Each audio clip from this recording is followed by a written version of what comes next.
Hey, Jaren, you played most of the year down the stretch. Bismack was gone, X was gone, Steven never played this season. You were biggest guy on the floor pretty much all the time for the Grizzlies. How important is it to you? How important do you think it is, not just to you, but for the team, to add a more traditional center to the mix next season? Define traditional, really doesn't mean anything at this point. You add anybody who's going to come in and produce is the whole equation. Whatever is going to work with our group at that time, and whatever is going to sync us, a little more together is what's going to be the key here. Like traditional, non-traditional, that means less and less every year. So it's whoever wants to come and contribute and want to be here. That's going to be the key. Jaren, in the back. You said on Paul George's podcast last summer that what happened against the Lakers humbled you guys, but you thought it would be really good for you guys as a group. I'm curious, this year you guys experienced losing a lot for the first time in a couple of years. Circumstances obviously played a big part in that, but did this year and experience that light that fire even more going into next season? Yeah, for sure. You have to have that takeaway and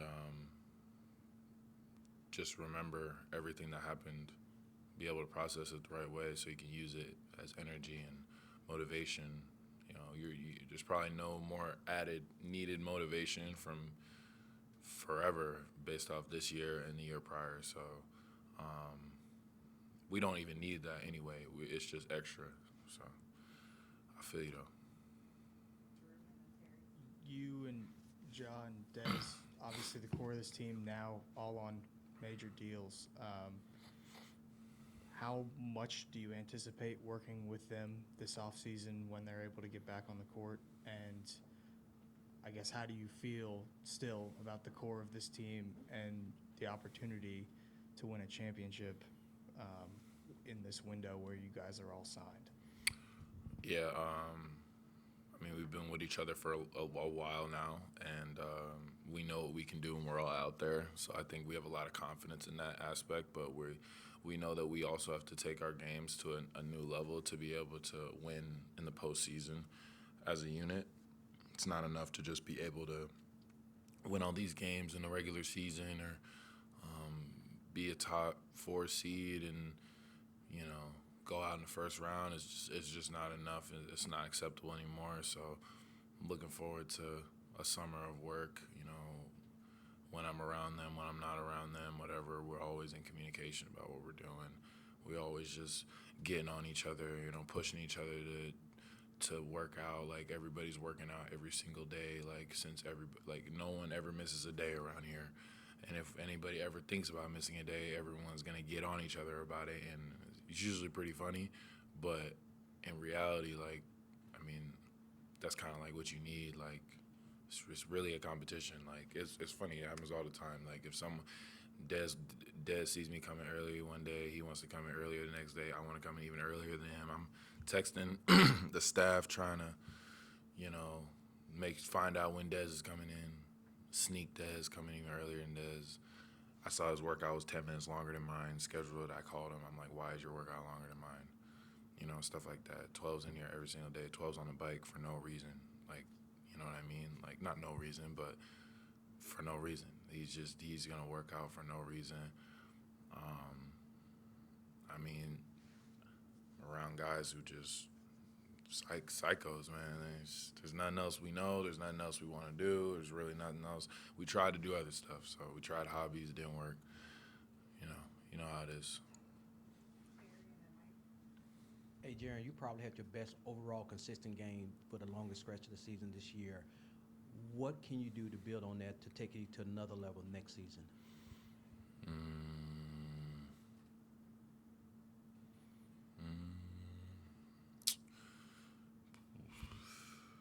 Train, man. Put a lot of training sessions together. Improve on my reads and my feel for the game and my overall patience and balance and strength. And not try to reinvent everything every year, but add little things to help me when I get in my prime. They all sync up, and it's not gonna be just this summer. It's gonna be summers after, and they're gonna layer up and stuff like that. Jaren, historically, guys like KG and Duncan, Rasheed Wallace, they kind of resisted the center tag, right? Shifting the center, even though their game, was predicated on playing in the post and moving outside. How much is that, or is that any mental barrier for you? Do you feel like you are a 5 in this league, or do you throw the numbers out when it comes to 4/5? I definitely throw the numbers out. I don't. It depends on the game for me. I mean, I'm bringing it up at times, so I don't.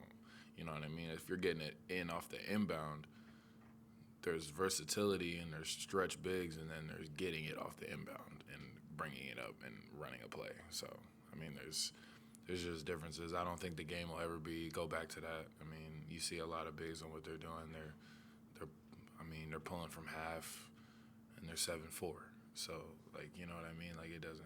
The game will never ever be the same. It'll never go back to any of that. The training's too different. The positions are just a formality for plays and directions and how to teach spacing at this point. It's whatever you want to run, whatever gets you the win with the personnel that you have. Jaren, this season had to take somewhat of a toll on you mentally between friends and teammates being traded away, all of the injuries. But whenever we talk to you, you always seem positive. How did you stay positive, and do you feel like you've grown mentally? Yeah, when I talk to you guys, I'm still at work, so you're still in that mode of thinking forward and thinking the next step is always supposed to be positive. Thinking negative isn't gonna do you anything. Plus, it's pretty annoying. So, everybody's human. Everybody has thoughts that all the time. I'm not gonna. The day we found out about 12, it was a low day for everybody. I think, I don't think anybody felt good. You didn't feel good when X left, didn't feel good when D-Rod left, didn't feel good about Steve. There's so many different things, you know what I mean? But there's still guys here working. There's no reason to bring anybody down, you know what I mean? That's not how we're built. So how do I stay positive, man? You just gotta do it. It's uncomfortable at first because you just want to sink into your emotions on how you feel about something and be stubborn enough to feel it. But once you work on it, it gets easier over time for sure. Hi. During your rookie year, you and Yuda were the first to came to the gym early. Could you please talk about Yuda's work ethic? Yeah, it's crazy. I think I remember a time when we were both working out a whole lot. Like I was coming back from injury or something. He was just training, and an example I could think of is like we had this little bike test, and I did the bike test, and I think I worked pretty hard. Like I would back my work ethic pretty well, and I got a great score or whatever. And then he did it and got a better score than me. It was crazy. And I'm like, to get a better score than me, like I know how hard I went. And so then I went back, did it again. I was like, all right, I want to do it again. Then I did it again and beat his score. Kind of like saw him in the hallway and like mentioned it to him. He took that real personal and decided to completely obliterate the score. It wasn't even like he beat it by that much, but I had already like, he did it and like collapsed on the floor, like trying to beat that record on a test for a bike that doesn't really mean anything. Like, but it still stands like in the records and in the database. No one's gonna touch that. He's at the top, and it's him, me, and then everybody else. And dude is different. He probably doesn't have an off switch. He has a lot on his shoulders, from what I've seen when we were in FIBA, just what he has to carry, kind of just being that little jewel over there everybody loves, and that's got to be challenging, like, all the time, It's kind of like being the chosen one, and wears that. So you gotta respect that at all times. Two quick ones, real quick. You mentioned FIBA. Are you planning to take part in Team USA training camp and all that stuff, trying to make the Olympic team this time? Hey, if I get the call, I'm there. That's what it is. I don't know when the list drops. You probably get the list before me. I At this think point. you're on the list. I think You you're think I'm on the list Yeah, for I what think- list? like the training, like training camp. I don't know. You got the list They put it out like several months ago, I think. for real? All right. Well, Or like you were on that like list of. hey, yeah. I was in. If it was months ago, I was in the season. I probably wasn't even thinking about it.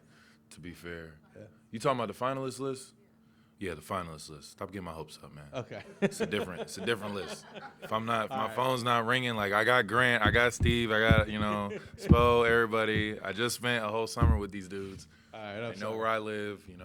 Please, it's whatever. Gotcha. So you're in if they want you in. Yeah. Of course, I need a lick back, man. Came back with nothing. And then you mentioned it was a low day when Ja got hurt. You all found out Ja was out for the season. He's obviously been through a lot the last couple years. How do you think he's going to come out of this next season? What do you think we're going to see from him moving forward? Well, you got a sample size of it, so it's not like a mystery. He's definitely dude didn't play for however long, came back and had a game winner and a comeback victory on the road. So it's what it is, Take that for what you want. All right, Desmond Bain. Desmond Bain.